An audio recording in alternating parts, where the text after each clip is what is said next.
Ժողովրդական ու աշխուղական կատարումներով բեմում մուսիկյան ստուդիայի սաներն են Նարեկացի ժողովրդական նվագարանների համույթի նվագակցությամբ։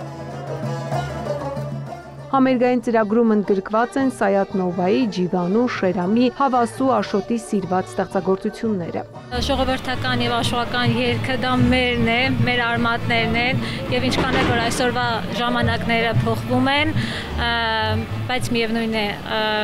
հոգեվոր արժեքները մնում են անփոփոխ։ Համամարտկային եւ համազգային արժեքները վեր է ամեն ինչից։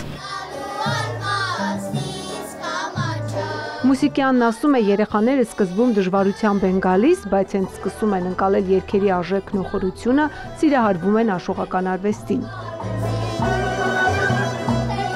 Ես որ երգում եմ հայրենասիրական երգեր, ինձ ուժ ա տալի։ Իմ հայրենիքը իմ համար թանկ բան է։ Սկզբում ես էի բերում իմ ցանկությամբ, ինքս հենց տրտնջալով գալիս էր, բայց հետո ինքը մեծ սիրով գալիս է,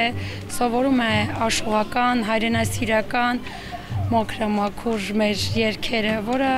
այս մեր արդիական ժամանակներում շատ կարևոր է հայեցի դաստիարակություն է տալիս մեր բոլոր երեխաներին անհրաժեշտ է դա։ Դպրոցն անգամ 4 տարեկան սաներ ունի, ովքեր վաղ մանկությունից լսել են այս երգերը տատիկի կամ մայրիկի շուրթերից, գալիս են մեծ ոգևորությամբ։ Գրեթե 1 տարի է հաճախում ենք մեծ սիրով